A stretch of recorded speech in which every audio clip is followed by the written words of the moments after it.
Jumpa lagi dengan saya, Willy The Rooms. Tetap di The Sinners Channel.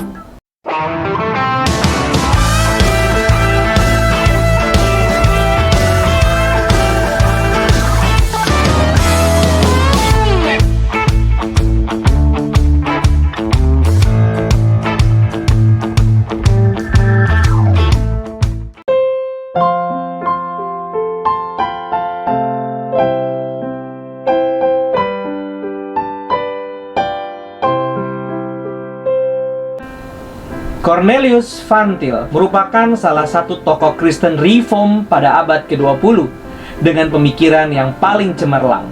Namun demikian, tingkat kesulitan buku-bukunya membuat kekayaan pemikirannya sulit untuk dipahami oleh kebanyakan orang Kristen. Tidak heran jikalau kita lebih mengenal tokoh-tokoh Kristen lain seperti Karl Barth, Bonhoeffer, C.S. Lewis, atau bahkan murid-muridnya sendiri seperti Francis Xavier atau Richard Pratt. Karena itu, kita akan sedikit berkenalan dengan Cornelius Van Til. Kita akan membahas beberapa pemikirannya serta pengantar singkat mengenai kehidupannya yang dapat menjadi latar belakang bagi pemahaman kita akan pemikirannya.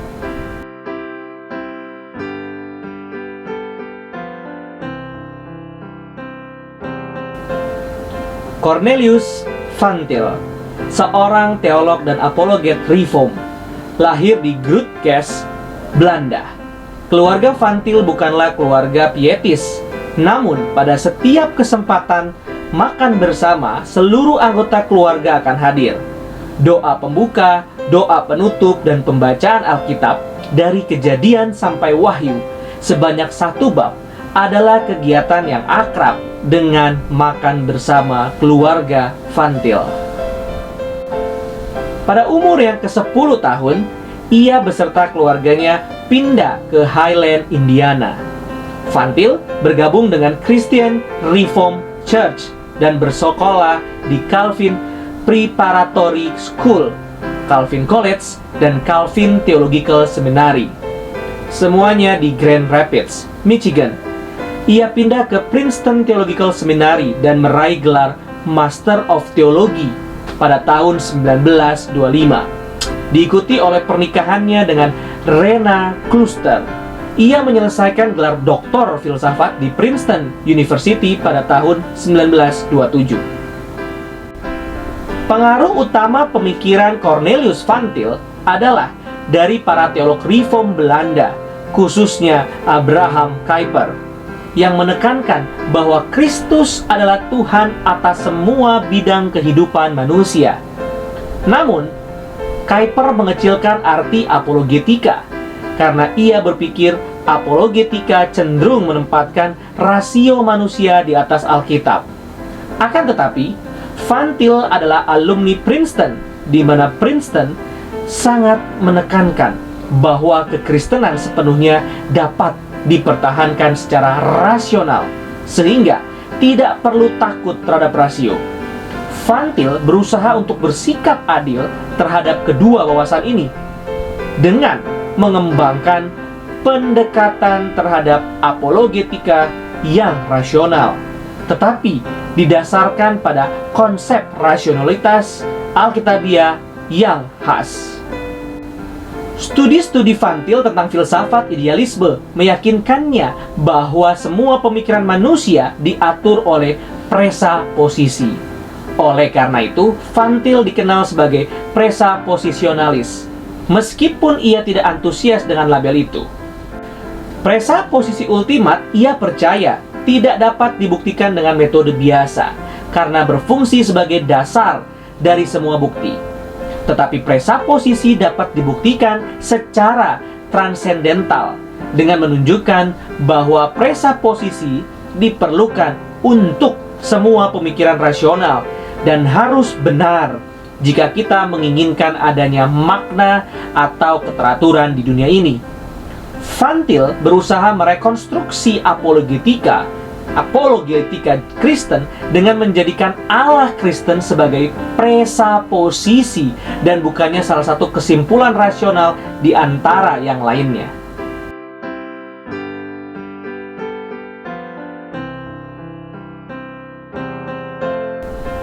Secara tradisional, para apologet mengembangkan pembelaan kekristenan dalam dua cara, yaitu argumen filosofis bagi keberadaan Allah dan argumen historis untuk kebenaran perjanjian baru yang berfokus pada nubuat dan mujizat, terutama kebangkitan Kristus. Kedua cara ini mensyaratkan beberapa kesamaan antara apologet dan orang yang tidak percaya.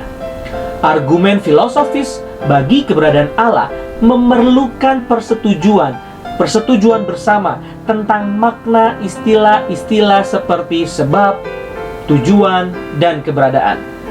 Argumen historis memerlukan beberapa persetujuan bersama tentang apa yang secara historis mungkin atau tidak mungkin terjadi.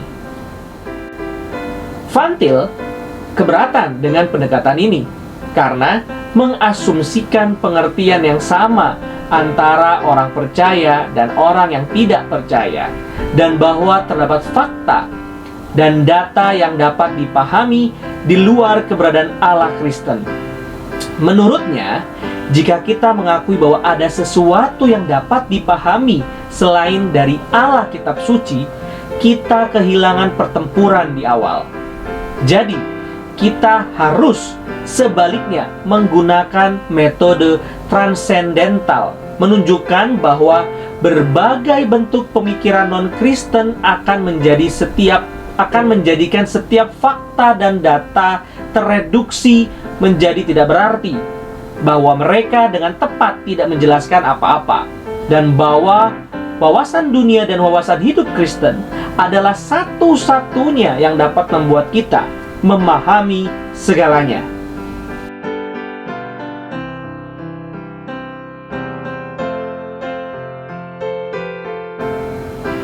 Dalam setiap penyelidikan faktual adalah hal yang penting untuk membedakan ide-ide yang kita miliki sebelum penyelidikan dari yang kita peroleh selama penyelidikan. Tidak ada seorang pun yang akan memulai penyelidikan dengan pikiran yang kosong. Proses penyelidikan ini kemudian akan mengkoreksi ide yang telah kita miliki sebelumnya. Tetapi juga benar bahwa ide-ide kita sebelumnya sering berfungsi sebagai asumsi yang mengatur penyelidikan, mendefinisikan bidang penyelidikan, menentukan metode penyelidikan, serta mengatur pemahaman kita tentang hasil apa yang mungkin dan yang tidak mungkin, sehingga membatasi kesimpulan apa yang mungkin diperoleh. Terdapat interaksi dinamis antara asumsi dan penyelidikan. Investigasi mengoreksi dan memperbaiki asumsi, sedangkan asumsi membatasi investigasi. Ada beberapa jenis asumsi yang biasanya dianggap kebal terhadap revisi. Di antaranya adalah hukum dasar logika dan matematika.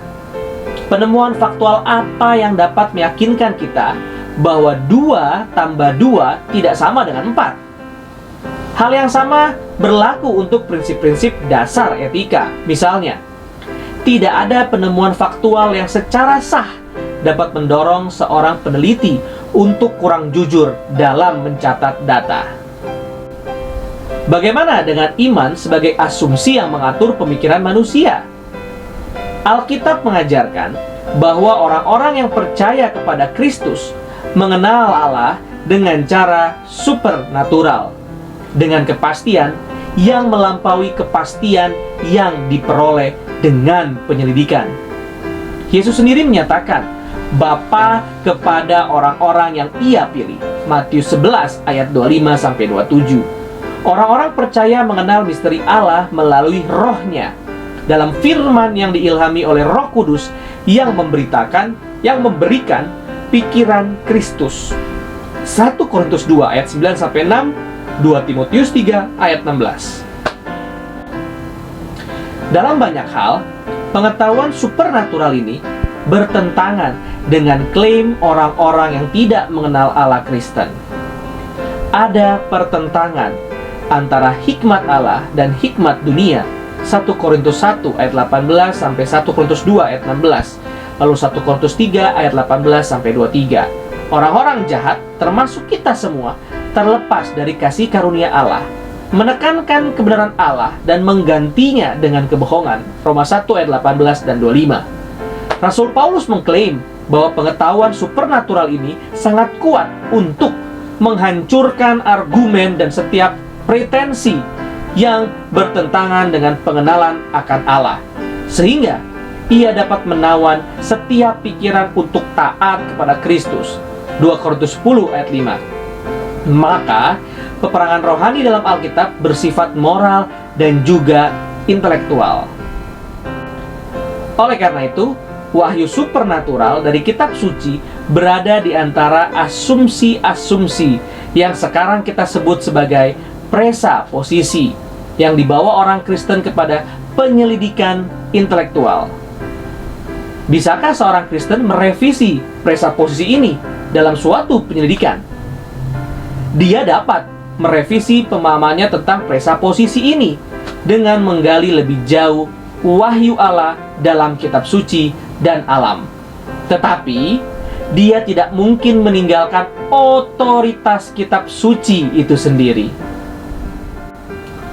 Fakta-fakta ini menimbulkan masalah bagi apologetika. Orang-orang non-Kristen tidak sependapat dengan presaposisi Kristen di atas, dengan presaposisi Kristen ini. Mereka justru mempresaposisikan yang sebaliknya, karena mereka menekan kebenaran. Tugas seorang apologet dengan bersandar pada anugerah Allah adalah untuk meyakinkan orang non-Kristen bahwa presaposisi Alkitab itu benar. Argumen macam apa yang dapat digunakan? Jika argumennya mempresaposisikan kebenaran Alkitab, ia akan berdebat mulai dari presaposisi Kristen dan sampai pada kesimpulan Kristen. Tetapi karena orang non-Kristen tidak akan membenarkan presaposisi Kristen, ia tidak akan menemukan argumen yang meyakinkan. Tetapi jika seorang apologet itu menyatakan argumen yang tidak mempresaposisikan kebenaran Alkitab, bagaimana ia bisa setia kepada Allahnya? Dan bagaimana dia bisa menghasilkan argumen yang masuk akal, kecuali dia mempresaposisikan kondisi-kondisi yang diperlukan untuk keterpahaman? Aliran apologetika klasik atau tradisional atau evidensialis cenderung mengabaikan pertanyaan ini atau mengambil alternatif kedua. Mereka mengajukan argumen yang menghindari penggunaan presaposisi khas Kristen. Ketika mereka mengambil alternatif kedua, mereka mempertahankan kesetiaan mereka kepada pewahyuan Alkitabiah dengan mengatakan bahwa presaposisi yang mereka adopsi bukanlah presaposisi Kristen yang khas, juga bukan non-Kristen, tetapi netral. Para presaposisionalis mengklaim bahwa tidak ada netralis, mengutip perkataan Yesus bahwa seseorang tidak dapat melayani dua tuan, Matius 6 ayat 24. Tidak ada kompromi antara hikmat Allah dan hikmat dunia. Ketidakpercayaan membawa kita kepada penyimpangan kebenaran, mengganti kebenaran dengan kebohongan. Roma 1 ayat 25. Hanya dengan percaya kepada firman Tuhan, kita dapat sampai pada pengetahuan tentang Kristus yang menyelamatkan. Yohanes 5 ayat 24, Yohanes 8 ayat 31, Yohanes 15 ayat 3, Roma 10 ayat 17. Dan kepercayaan berarti mempresaposisikan menerima firman Allah seperti yang seharusnya, yaitu dasar dari semua pengetahuan manusia, kriteria ultimat bagi kebenaran dan ketidakbenaran. Ulangan 18 ayat 18 sampai 19, 1 Korintus 14 ayat 37, 2 Petrus 1 ayat 19-21. Jadi, argumen apologetika seperti semua penyelidikan manusia tentang kebenaran harus mempresaposisikan kebenaran firman Tuhan.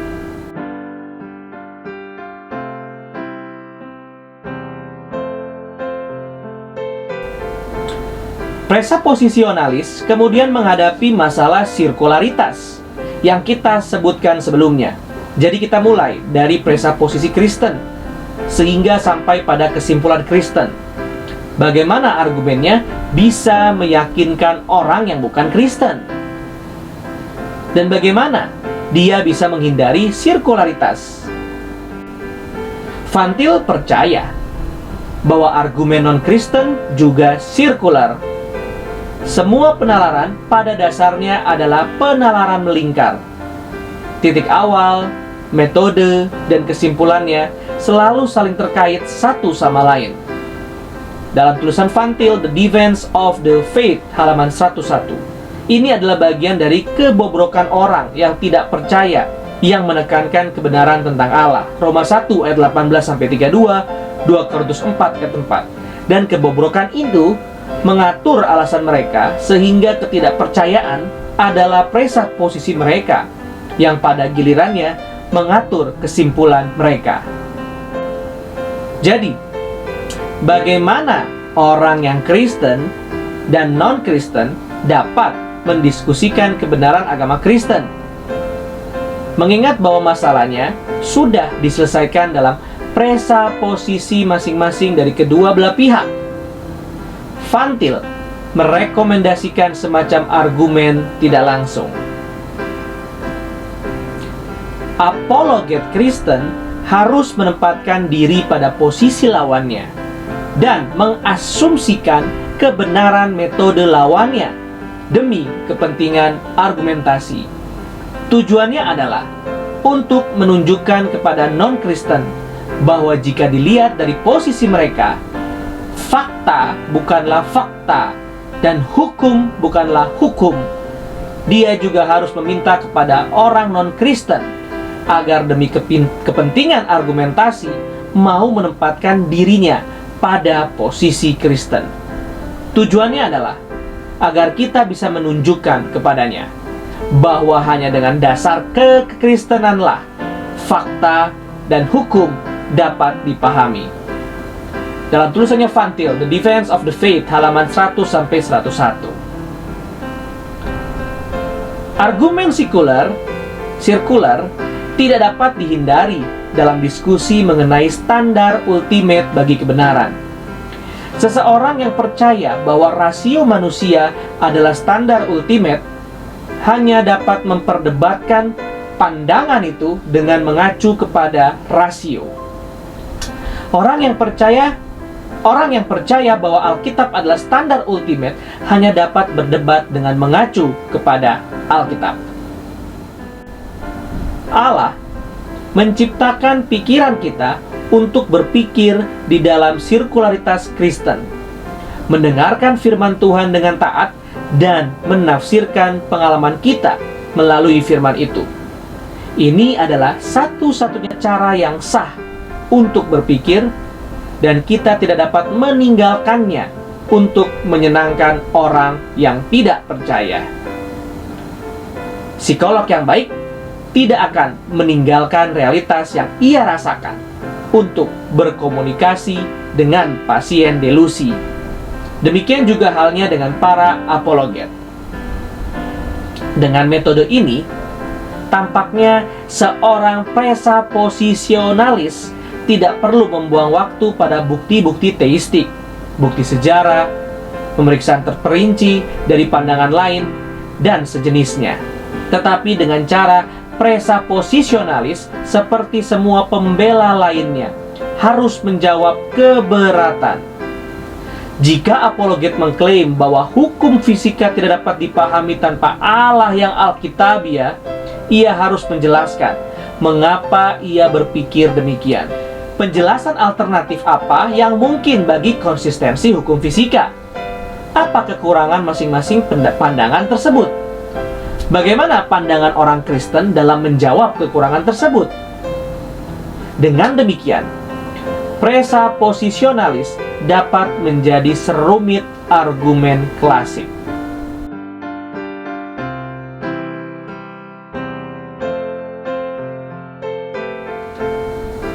Terlepas dari kesulitan-kesulitan ini, pendekatan presaposisi memiliki manfaat-manfaat. Pertama, metode ini mengambil bagian apa yang Alkitab katakan tentang kewajiban kita untuk mempresaposisikan wahyu Allah dalam semua pemikiran kita dan tentang fakta penindasan orang yang tidak percaya akan kebenaran.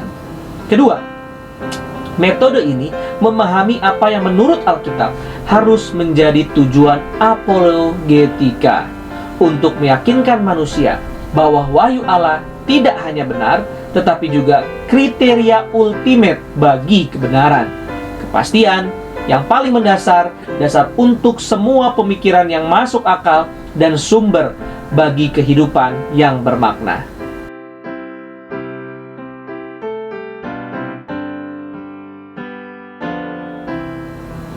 Pesan Vantil bagi kita dapat melihat karya teologi dan apologetika Vantil sebagai sebuah khotbah. Setiap konsep teknis dan sistem apologetikanya menguatkan klaim dirinya sebagai pengkhotbah Injil. Kristus yang membuktikan dirinya sendiri dalam kitab suci, tulisannya selalu menjadi titik awal untuk semua yang saya katakan. Profesor favorit Vantil bukanlah seorang apologet, tetapi seorang teolog bernama Gerhardus Voss, G. Voss, yang ia kagumi karena kedalaman pendekatan Voss yang berpusat kepada Kristus. Vantil mengaplikasikan pendekatan tersebut dalam tulisan-tulisan apologetikanya dengan tujuan untuk mengembangkan sistem apologetika yang akan menampilkan kemuliaan Kristus. Alkitab menampilkan Kristus sebagai self-attesting, membuktikan dirinya sendiri. Artinya, Dia adalah Allah, sehingga seluruh otoritas di surga dan di bumi adalah miliknya. Dia tidak akan tunduk pada standar manusia, kepada ide kita yang sia-sia mengenai dirinya yang lahir dari keterbatasan dan keberdosaan kita. Dia berbicara mengenai dirinya sendiri tanpa kesalahan di dalam Alkitab, dunia, dan di dalam diri manusia. Di dalam Dia, segala sesuatu ada, dan karena itu tidak ada hal apapun yang dapat dipahami dengan benar di luar dirinya, termasuk logika, fakta, dan hukum. Ada seperti sekarang ini karena perkataannya. Kebenaran dari perkataan Kristus bukan sekedar kemungkinan seperti yang dipertahankan oleh apologet, melainkan suatu kepastian yang lebih pasti dibandingkan kepastian lainnya. Tidak ada alasan untuk tidak percaya kepadanya, karena semua orang mengenal Allah. Betapapun banyak orang berusaha menekan pengenalan ini. Tentu saja, ini bukanlah pesan yang ingin didengar oleh orang yang tidak percaya. Mereka lebih suka percaya bahwa mereka dapat menilai Kristus dengan standar mereka sendiri. Tetapi Kristus mengatakan bahwa mereka tidak dapat melakukannya. Kristus mengatakan bahwa orang tidak percaya sudah mati dalam pelanggaran dan dosa, sehingga tidak memiliki harapan kecuali melalui kelahiran kembali. Vantil menunjukkan betapa menyedihkannya orang yang tidak percaya ketika mencoba untuk menjadi hakim atas semua hal. Di satu sisi, orang yang tidak percaya mengklaim memiliki pengetahuan tertinggi dan absolut, karena hanya dengan pengetahuan seperti inilah mereka dapat menunjukkan bahwa kekristenan tidak mungkin benar. Di sisi lain, ketika klaim arogan ini gagal, seperti yang selalu pasti terjadi, maka orang yang tidak percaya berdalih ke pandangan ekstrim yang lain, bahwa tidak ada pengetahuan yang pasti. Tidak ada kebenaran absolut. Dan dengan demikian, mereka membuat argumen mereka sendiri menjadi sebuah omong kosong. Bagaimana kita mengkomunikasikan Injil kepada orang-orang seperti demikian? Dengan memberitahu mereka apa yang paling tidak ingin mereka dengar, bahwa Kristus adalah Allah, bukan diri mereka sendiri. Dengan menunjukkan kepada mereka apa yang paling tidak ingin mereka lihat, bahwa seluruh upaya ambisius mereka untuk mencari pembenaran diri dalam ranah intelektual adalah konyol dan tidak memiliki pengharapan. Van Til membawa kita untuk melihat apologetika sebagai urusan yang serius, menyangkut hidup dan mati. Seorang dokter yang memberitahu pasiennya yang mengidap kanker bahwa dia bisa bertahan hanya dengan aspirin adalah seorang dokter yang kejam. Seorang apologet harus menyampaikan kabar buruk ini kepada mereka yang tidak percaya, bahwa ketidakpercayaan bukanlah masalah ketidaktahuan dan kekurangan informasi, melainkan perlawanan pemberontakan kepada Allah. Dan dengan demikian adalah dosa yang sangat serius. Tetapi kabar buruk seperti inilah yang menjadi satu-satunya pintu gerbang bagi Injil. Yesus mati untuk orang berdosa dan bangkit mengalahkan maut. Rohnya membangkitkan orang yang mati secara rohani kepada suatu hidup yang baru, yang memiliki implikasi pada seluruh aspek hidup manusia, termasuk aspek epistemologis. Karena di dalam Kristus ditemukan semua harta, hikmat, dan pengetahuan. Begitulah pemberitaan Injil Van Til, suatu sistem apologetika yang tujuannya tidak lain adalah untuk menghormati juru selamat Van Til yang setia, Kristus Yesus, yang membuktikan dirinya sendiri di dalam Alkitab. Karena itu, ketika kita mengingat sang apologet ini, kita tidak akan terhindar dari dorongan untuk menyembah Allahnya dan memberitakan Injil kepada orang yang tidak percaya, yang sedang dan menuju kepada kesia-siaan dan kebinasaan. Terima kasih. Tuhan Yesus memberkati. Puji Allah, puji Allah, puji Allah Tritunggal. Mulia-mulia bagi Allah, pemberi kurnia keselamatan.